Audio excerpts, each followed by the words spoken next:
Hello, I'm Peter Bergman. This is my official YouTube channel. I'll be updating you with the latest news, so please subscribe to my channel. Welcome back to our channel. It is literally 3 a.m. on a Tuesday. My eyes are burning and my brain is absolutely buzzing with the most unhinged, chaotic soap opera energy imaginable. Okay, I literally cannot believe this. Can we please process this mess together? Might delete this later, but I seriously can't stay silent about this anymore. Please tell me I'm not the only one losing my mind over this. Look, I am sitting here in the dark, severely sleep deprived, and I just hit record because this grueling decade-long journey of analyzing Genoa City has finally officially pushed me over the edge. I am completely ditching the script tonight. I am breaking all filters. I am here to deliver some unfiltered, hard truths because there are legends carrying this entire journey on their shoulders, while others are single-handedly testing my sanity, and I am going to call every single one of them out. Suddenly, my entire timeline is exploding, and basically, I am just a vessel for the psychic damage of this fandom right now. We are dealing with raw frames that pack a lethal crunch, and I need the only circle that speaks this language to witness my existential collapse. Listen, we absolutely have to start by talking about the absolute fever dream currently unfolding at the Newman Ranch. Victor Newman is currently executing one of the most diabolical, low-key, terrifying major flexes in the history of this show, and I am both horrified and entirely captivated. He has Matt locked down at the ranch. Basically, Matt is trapped in this bizarre, high-stakes, gilded cage entirely at the mercy of the mustache. And what does Matt do in the middle of this intense, hostage-adjacent scenario? He relentlessly begs for a shower. And Victor, in all his dark, calculated glory, actually allows it. Matt emerges from this shower in fresh clothes, looking completely revitalized, claiming he feels like a whole new person, and I am just staring at my screen, screaming at the top of my lungs. Wait, why are we like this? Is this a terrifying captivity situation or a luxury wellness retreat? The tonal whiplash is giving me actual vertigo, but look, here is where the terrifying truth drops and the real psychological warfare begins. Victor isn't just playing a generous host. He is orchestrating a brutal, meticulously crafted test of sincerity.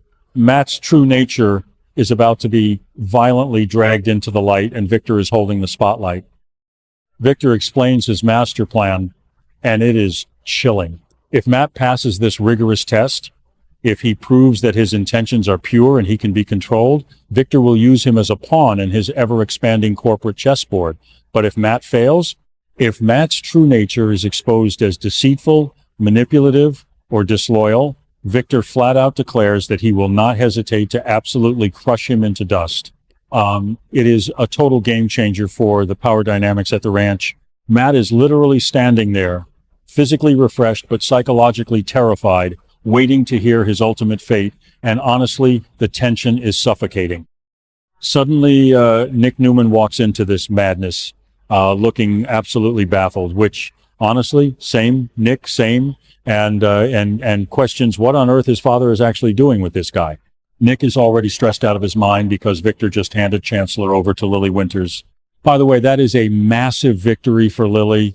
Totally ecstatic for her and Kane stepping up, but Nick knows this corporate handover is going to absolutely devastate Nikki.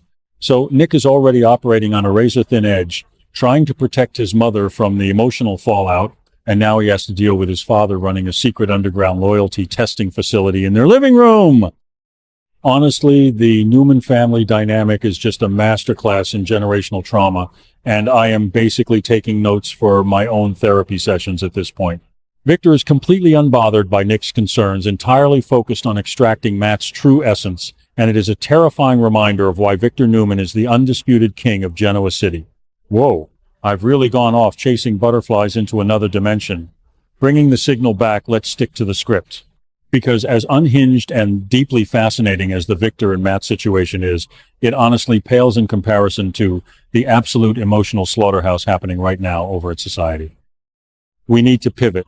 And we need to pivot hard, because the psychic damage occurring on the other side of town is reaching terminal velocity. Look, we need to talk about Phyllis Summers. My heart is physically aching, and yet I am also screaming at my television in pure frustration. Phyllis is experiencing a level of suffering and existential dread that is genuinely hard to watch. She has just been forcefully ripped away from Newman Enterprises. This wasn't a graceful, voluntary exit. It was a forced, humiliating expulsion that stripped her of her power and her pride. And what does she do? She takes all this raw, bleeding trauma straight to society, desperately hoping to find just an ounce of grace, sympathy, or validation from her son Daniel. But listen, Daniel is not having it. He completely stonewalls her. He looks at his own mother, sees her desperately trying to play the victim, and he just shuts her down with absolute zero empathy. The terrifying secret that Phyllis is suddenly forced to confront in that cold, brightly lit restaurant is the horrifying realization that her manipulation no longer works. The Phyllis Summers magic, that chaotic, tear-soaked charm she has weaponized for decades to get out of trouble, is officially dead. Daniel refuses to believe she has learned anything from her past mistakes. He knows she didn't leave Newman voluntarily. He knows she was pushed. And he refuses to give her the emotional safety net she is desperately craving. Suddenly, Phyllis realizes she is entirely, profoundly alone. The absolute horror of that realization. It's a terrifying secret she has been hiding from herself, that she has finally pushed her own children past the point of no return. I literally cannot deal with the emotional weight of this scene. The high-octane jump cuts between Phyllis's trembling lip and Daniel's stone-cold glare, lethal crunch. Absolute cinematic perfection, but also my soul is shattered into a million pieces watching her walk away. But wait, actually no, maybe Daniel is right? Like, Phyllis has done this to herself a million times. She constantly burns her own house down and then cries about the smoke. I shouldn't feel bad for her. But also, how can you not feel bad for her when she looks that broken? I am so conflicted. My brain is short-circuiting. I am constantly contradicting myself because the writing is just tearing me in two different directions. Basically, she is drowning in the consequences of her own actions, and Daniel is just standing on the shore watching her sink, and it is brutal. Suddenly, out of nowhere, the ultimate plot twist happens. Sharon Newman enters the chat. Yes, you heard me correctly. Sharon, the woman who has every historical reason to let Phyllis burn at the stake, is the one who steps up. Sharon and Noah are at Society watching this entire tragic train wreck unfold. Noah is probably just thinking about his own club reopening. The Shadow Room is generating massive online buzz. By the way, total game changer for Noah. Super hyped for that. But Sharon's focus is entirely locked on her former nemesis. While Daniel thinks Phyllis deserves absolutely zero forgiveness, Sharon actually defends her. I am losing my mind. Sharon points out to a baffled Noah that Phyllis is a human being who desperately needs validation. She recognizes that after the horrifying traumatic incident at the clinic, Phyllis is a wounded animal grasping for any semblance of control. If everyone in Genoa City treats Phyllis like a pariah, if they completely ice her out, she has absolutely zero motivation to change or make the right choices. This is one of those low-key obsessions of mine when former bitter enemies suddenly understand each other's deep-seated trauma on a molecular level. Sharon knows what it feels like to be the town outcast. She knows the dark places your mind goes when you are entirely isolated.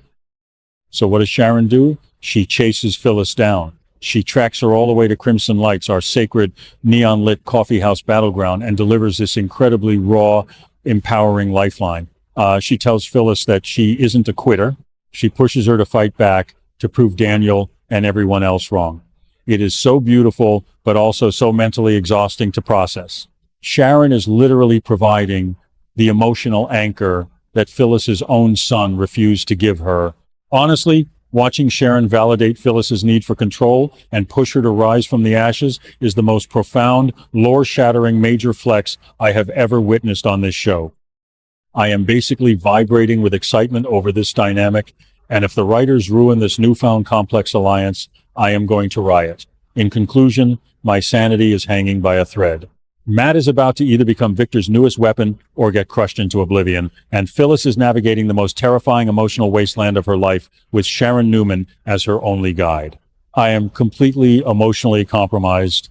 I need to go to sleep, but I know I am just going to lie awake staring at the ceiling thinking about the lethal crunch of Daniel's rejection. Thank you for witnessing my spiral. Thank you for watching my video. I will be updating regularly with the latest news, so please remember to subscribe to my channel to support me.